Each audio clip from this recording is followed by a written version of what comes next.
அனைவருக்கும் வணக்கம். சுப மாரிமுத்து திருப்பூர்லேருந்து இந்த பதிவு உங்களுக்காக.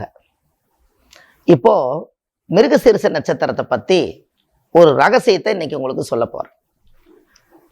இந்த மிருகசீரிஷ நட்சத்திரத்தில் பிறந்திருக்கிறவங்களுக்கு எந்த நட்சத்திரம் வாழ்க்கையில் முன்னேற்றத்துக்கு கொண்டு போய் விடும் அப்படின்னு உங்களுக்கு தெரியுமா? இந்த மிருகசீரிஷ நட்சத்திரத்துக்கு எத்தனையோ நட்சத்திரக்காரர்கள் வந்து உதவி செய்திருக்கலாம். எத்தனையோ பேர் வந்து நிறைய அவங்களுக்கு முன்னேற்றி விடுறதுக்காக பல வேலைகள் செய்திருக்கலாம். ஆனால் மிருகசீரிஷ நட்சத்திரத்தில் பிறந்திருக்கிறவங்களுக்கு ஒரே ஒரு நட்சத்திரக்காரர் தான் ஆயுள் காலத்து வரைக்கும் உதவி செய்வாங்க. இந்த மாதிரி ஒரு நட்சத்திரத்தை நீங்கள் வாழ்க்கையில் பார்த்துருக்கீங்களா? அந்த ஒரே நட்சத்திரம் தான். அதை தெரிஞ்சுட்டா நீங்கள் பெரிய ஆளு. அப்போ அப்படின்னா பாருங்க, எவ்வளோ பெரிய விஷயம்னு பாருங்க. உங்களுக்கு சாதகமான நட்சத்திரக்கார கையில் வச்சுக்கிட்டால் பாதகமாக இருக்கிறது எல்லாம் அதுவே சரியாக்கி விட்டுரும். அப்பேற்பட்ட நட்சத்திரம் ஒரு நட்சத்திரம் இருக்கு. உங்களுக்கு தெரியப்படுத்துகிறேன். இந்த சூட்சமத்தை இந்த பதிவில் உங்களுக்கு கொடுக்குறேன். இந்த மிருகசீரிஷ நட்சத்திரத்தில் பிறந்துக்கிறவங்க மக நட்சத்திரக்காரர்களோட நட்பு வச்சுக்கிட்டாங்கன்னா அவங்க வாழ்க்கை சுபிட்சமாக இருக்கும். அப்போ இந்த மக நட்சத்திரக்காரர் மட்டுமே மிருகசீரிஷ நட்சத்திரக்காருக்கு ராமருக்கு ஆஞ்சநேயர் போல விசுவாசமா வாழ்ந்து கடைசி வரைக்கும் அந்த மிருகசீரிஷ நட்சத்திரக்காரர்களுக்கு என்னென்ன உதவிகள் வேணும், என்னென்ன உதவிகள் எல்லாம் அவங்க செய்து கொடுக்கணும், அவர்களுக்கு என்ன அப்படிங்கிற நோக்கம் எப்பவுமே இருக்கும். அப்போ இந்த நட்சத்திரம் துரோகம் செய்யாத நட்சத்திரம். என்னைக்கும் அந்த நட்சத்திரம் கடைசி வரைக்கும் யோசிக்கும். ஒருத்தருக்கு தப்பு பண்ணணும்னு நினைச்சா இந்த மிருகசீரிஷ நட்சத்திரக்காரர்களுக்கு மக நட்சத்திரக்காரர் துரோகம் செய்யவே மாட்டாங்க. முடிஞ்ச அளவுக்கு அவங்க உதவி தான் இருக்கும். அப்பேற்பட்டவங்களை நீங்கள் பகைச்சிக்கிட்டீங்கன்னா அதுவே ஒரு நட்சத்திர சாபமாக மாறிடும். அவங்க தான் உங்களுக்கு வந்து தெய்வ அனுகூல நட்சத்திரமே. வெற்றி நடை போடக்கூடிய நட்சத்திரம் உங்களுக்கு மக நட்சத்திரமே. உங்களுக்கு தெரியுமா? மக நட்சத்திரம் யாரு கட்டுப்படுன்னா மிருகசீரிஷ நட்சத்திரக்காரருக்கு தான் கட்டுப்படும். வேற எந்த நட்சத்திரக்காரர்களுக்கு கட்டுப்படாது. ஏன் அப்படின்னா அந்த நட்சத்திரத்துக்கு தான் தெய்வ அனுகூலம் இருக்குது. முதல் தெய்வத்துக்கு தான் முக்கியத்துவம். அதனால் அது கட்டுப்படும். அப்போ இதெல்லாம் வாழ்க்கையில் நீங்கள் தெரிஞ்சக்கூடிய விஷயம் அல்லவா? ராமருக்கு ஆஞ்சநேயர் போல. அப்போ நீங்கள் நினச்சி பாருங்க, யாருடைய அனுகிரகம் இல்லைனாலும் தெய்வத்தோட அனுகிரகம் எப்போதுமே உங்களுக்கு இந்த நட்சத்திரக்காரங்களை கூட்டிகிட்டு போனீங்கன்னா ஒரு தெய்வம் கூட வருது. தனியாக போகலை நீங்கள். அப்பேற்பட்ட மகா சக்தி இந்த நட்சத்திரத்துக்கு உண்டு. சரி, அப்போ இந்த மக நட்சத்திரம் வந்து ஒரு உதாரணமாக சொல்கிறேன். ஆலமரம் வருமா? அப்போ மிருகசீரிஷ நட்சத்திரக்காரு ஆலம் வேரை கொண்டுட்டு போய் ஒரு தெய்வ ஆலயத்தில் கொண்டு போய் நட்ட வச்சுட்டு வந்தாங்கன்னா இந்த தெய்வத்துடைய சக்தி உலகம் பூரா கிடைக்குமா? ஆலமரம் எப்பேற்பட்டது? தாய்க்கு சும கொடுக்காத ஒரே மரம் ஆலமரமே. ஏன் அப்படின்னா இந்த மரமெல்லாம் ஒரு நாளைக்கு அது வளர்ந்து அந்த விழுதுகள் எல்லாம் போய் அந்த தரையில் பட்டு அதெல்லாம் முளைச்சிக்கும், அங்கங்கே நின்றுக்கும். கடைசியில் பார்த்தீங்கன்னா தாய்க்கு சுமையில்லாமல் நாலா பக்கம் சுற்றி அந்த வேர்கள் எல்லாம் போய் ஸ்ட்ராங்காக நின்று தாய்க்கு சுமை கொடுக்காத ஒரே நட்சத்திரம் மக நட்சத்திரமே. அதனால தான் மக நட்சத்திரக்காரர்களுக்கு மன வாழ்க்கை சரி இருக்காது. எல்லா சுமையும் அதுவே தாங்கி கொண்டு தன்னுடைய எல்லா 4 பக்கம் விழுதுகளாக உட்கார்ந்து விருட்சமாக எல்லாத்துக்கும் நிழல் கொடுத்துட்டு அதோட வாழ்க்கை மட்டும் சுமை தாங்கியா இருக்குது. அதனால தான் அப்பேற்பட்ட நட்சத்திரம் மிருகசீரிஷ நட்சத்திரக்காரர்களுக்கு மட்டும்தான் தெய்வீகமான நட்சத்திரம். இந்த மிருகசீரிஷ நட்சத்திரக்காரை பற்றி உங்களுக்கு தெரியும். அவ்வளவு சீக்கிரமாக யாரு கூட பேச மாட்டாங்க. முதல்ல யாரு கூட ஒட்டி பழக மாட்டாங்க.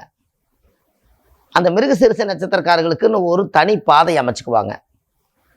நான் இத்தனை மணிக்கு தான் சாப்பிடுவேன், நான் இத்தனை மணிக்கு என்னை வந்து யாரும் டிஸ்டர்ப் பண்ணக்கூடாது.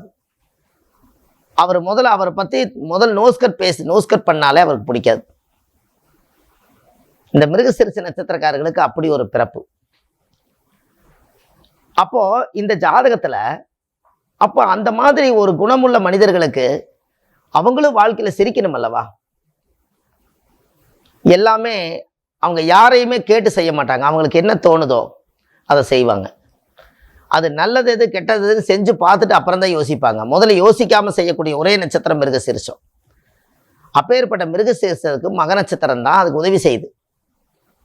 அப்போ மக நட்சத்திரக்கார கையில் வச்சுக்கிட்டாலோ, தொழிலை வச்சுக்கிட்டாலோ, பார்ட்னராக வச்சுக்கிட்டாலோ, உங்களுடைய வாழ்க்கையில் ஒரு எதிர்காலத்தை ஒன்றி போகும்போது கூட கூட்டிகிட்டு போனாலோ, எல்லா இடத்துலையும் வெற்றி வெற்றி வெற்றி.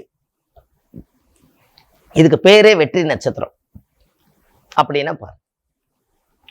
அப்போ உங்கள் வாழ்க்கையில் இதெல்லாமே உங்களுக்கு இதெல்லாம் நீங்கள் தெரிஞ்சு வச்சுக்கணும். அந்த காலத்தில் ராஜாக்கள் மன்னர்கள் எல்லாம் அரண்மனையில் ஜோதிடரை வச்சுருப்பாங்க.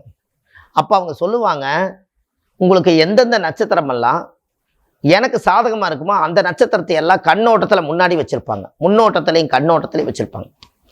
அதெல்லாம் இயங்கத்தான் ராஜா வந்து பெரிய லெவலில் வளர்ந்தார். அந்த காலத்தில் 27 நட்சத்திரத்தில் அந்த ஜாதகத்துக்கு பொருந்தக்கூடிய ஒரு நட்சத்திரங்களை மட்டும்தான் அவங்க சாப்பாடு செய்து போடுறது, அவங்களுக்கு தங்கறக்கு உண்டான மருந்து மாத்திரை எடுத்து கொடுக்கறது, அவங்களுக்கு எல்லா பணிவிடைகள் செய்கிறது, அவங்க காலையில் எந்திரிச்சா இவங்க முகத்தில் தான் முழிக்கணும்னு நினைக்கிறது, எல்லாமே சூட்சமமான பிளானிங் தான். இந்த நட்சத்திரக்கார கூட வச்சிருந்தாலே அவங்க வாழ்க்கை வந்து இயற்கையை மீறி பிரபஞ்சமே சக்தி ஊட்டுமா, அவ்வளோ பெரிய பவர் இருக்குது. அதனால தான் அந்த நட்சத்திரத்துக்கு இப்படியெல்லாம் ஒரு வசீகரமான ஒரு நட்சத்திரம். எங்கே போனீங்கனாலும் அவங்களுக்கு காரியம் சிம்மாசனத்தில் உட்கார்ந்துருப்பாங்க. அப்போ இதெல்லாம் உங்கள் வாழ்க்கையில் நீங்கள் கட்டாயமாக தெரிஞ்சுக்கணும் அல்லவா? அப்போ இந்த மக நட்சத்திரத்தில் இந்த மக நட்சத்திரக்கார வந்து கட்டுப்படுத்தக்கூடிய நட்சத்திரம் அது மிருகசீரிஷம்னு சொன்னால், அப்போது சண்டை வழக்கு நோய் கடன் எதிரி யார் இருந்தாலும் சரி, இந்த நட்சத்திரம் வந்து மக நட்சத்திரக்கார் வந்து மிருகசீரிஷ நட்சத்திரக்காரர்கிட்ட பக்கத்தில் நின்னாங்கன்னா வரக்கூடிய சண்டை வராது, கடனாகக்கூடியது கடனாகாது. தொழில் ஒன்று உருவாக்கலான்னு திட்டம் போடுவீங்க, ஆனால் திட்டம் போடுறதுக்கு முன்னாடி இவரே முடிச்சு கொடுத்துருவார்.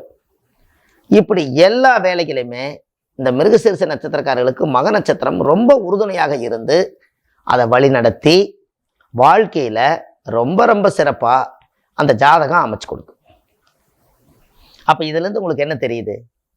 இந்த மிருகசீரிஷ நட்சத்திரக்கார மக நட்சத்திரக்கார பக்கபலமாகி வச்சிருந்தால் ஒரு யானை கொண்டு வந்து வலது கையில் வச்சிருந்தது போல பொருள். இப்போ எவ்வளோ பெரிய சக்தின்னு பாருங்க. இதெல்லாம் உங்கள் வாழ்க்கையில் தேட கிடைக்காத செல்வமே, தேடினாலும் கிடைக்காது. இந்த பதிவில் நீங்கள் நிறைய பேர்த்துக்கு மிருகசீரிஷத்தில் யாராவது உங்கள் நட்புகள் யாராவது இருந்தால் இந்த பதிவு உங்களுக்கு அனுப்புங்க. இந்த நட்சத்திரக்காரை தேடி பிடிங்க, அவங்கள பகைச்சிக்காதீங்க, அவங்களுக்கு ஒரு சாப்பாடு வாங்கி கொடுங்க, அவங்களுக்கு ஒரு அன்னதானம் பண்ணுங்க, அவங்களுக்கு ஒரு சட்டை வாங்கி கொடுங்க, அவங்களுக்குன்னு ஒரு பைசா கொடுங்க. இது எல்லாம் நீங்கள் கொடுக்க கொடுக்க கொடுக்க கொடுக்க உங்களுக்கு அது பிரதிபலன். இதெல்லாம் செஞ்சு பாருங்க, வாழ்க்கையில் ஒரு மிகப்பெரிய முன்னேற்றம் கட்டாயம் உண்டு. அப்போ இந்த மிருகசீரிஷ நட்சத்திரம் கருங்காலி. அப்போ கருங்காலி இவங்களுடைய மரமாக வர்றதுனால ஆலமரத்தை கொண்டு போய் ஒரு ஆலயத்தில் அவங்க பிரதிஷ்டை பண்ணியாச்சுன்னு சொன்னால் அவங்களுக்கு விருட்ச தோஷம் நிவர்த்தி ஆகுதான். விருட்ச தோஷம் அதாவது வந்து தலவிருச்ச மரங்கள் எத்தனையோ இருக்குது, இதில் ஆலமரம் அதிகமாக விருட்ச மரம். அதனால இதை கொண்டு போய் ஒரு தெய்வ ஆலயத்தில் ஒரு நாற்று நட்ட வச்சு அதுக்கு உயிர் கொடுத்துட்டு வாங்க. உங்கள் வாழ்க்கை ஜீவனோடு இந்த பூமியில் எந்த தோஷங்களும் இல்லாமல் நீங்கள் நிம்மதியாக வாழ்வீங்க. அதுக்கு எல்லாமே உங்களுக்கு ஆதாரமாக இந்த நட்சத்திரக்காரர்களோட நீங்கள் ஒரு மாதம் பழகி பாருங்கள். எனக்கு என்னன்னே தெரியல, என் மனசில் இருக்கிற பாரமெல்லாம் குறைஞ்சிருச்சு, எனக்கு அவங்க பேசினா தான் நல்லா இருக்குது, எனக்கு அவங்க பார்த்துட்டு போனால் எல்லா காரியம் நடக்குது, எனக்கு அவங்க பக்கத்தில் இருந்தால் எனக்கு எந்த ஒரு மனசு எதுவுமே எனக்கு தோன்றதில்லை, இப்படியெல்லாம் சொல்கிறதுக்கு காரணம் உங்களுடைய நட்பு நட்சத்திரம் பக்கத்தில் இருந்து தெய்வ நட்சத்திரமாக இருக்கிறதுனால உங்களுக்கு வந்த ஒரு அதிர்ஷ்டம் அது. அதனால் அதிர்ஷ்ட லட்சுமியை தவற விடாதீங்க. உங்களுக்கு மிருகசீரிஷ நட்சத்திரக்காரர்களுக்கு இது ஒரு பொக்கிஷ நட்சத்திரம், அவங்கள பொக்கிஷமாக வச்சுக்கோங்க, நீங்கள் வாழ்க்கையில் பொக்கிஷமாயிருவீங்க என்று சொல்லி உங்களுக்கு இந்த பதிவில் உங்களுக்கு அற்புதமான ஒரு விஷயத்தை கொடுத்துருக்கேன். ஆன்லைன்லேயே நம்ம ஜாதகம் பார்க்குறோம். கீழே போயிட்டு இருக்கிற நம்பருக்கு நீங்கள் கால் பண்ணிங்கன்னா முன்பதிவு செய்துக்கலாம். அதுக்கப்புறம் நீங்கள் ஜாதகத்தை அனுப்பிச்சு வச்சிங்கன்னா இதெல்லாம் கண்டுபிடிச்சி உங்களுக்கு என்னென்ன நட்சத்திரங்கள் எல்லாம் பொருந்தும், நீங்கள் எப்படி வாழணும், உங்கள் ஜாதகத்தினுடைய பூர்வ ஜென்மத்தினுடைய கர்மா என்ன, நீங்கள் எதற்காக இந்த உலகத்தில் பிறந்தீங்க, எதை அடைய போகிறீங்க, எது இழக்க போகிறீங்க, இனிமேல் அதை தக்க வச்சுக்கிறதுக்கு என்ன வழி, இந்த ஜாதகத்தை ஒன்றி வாழ்ந்து இந்த காலத்தை நம்ம எப்போ இந்த பூமியில் முடிக்க போகிறோம், அது வரைக்கும் ஆன்லைன்லேயே உங்களுக்கு ஜாதகம் பார்த்து சொல்கிறோம். இந்த பதிவெல்லாம் கேட்டு அடுத்த பதிவில் உங்களை நான் சந்திக்கிறேன் என்று சொல்லி உங்களிடமிருந்து விடைபெறுகிறேன். அன்பான சுப மாரிமுத்து. நன்றி, வணக்கம்.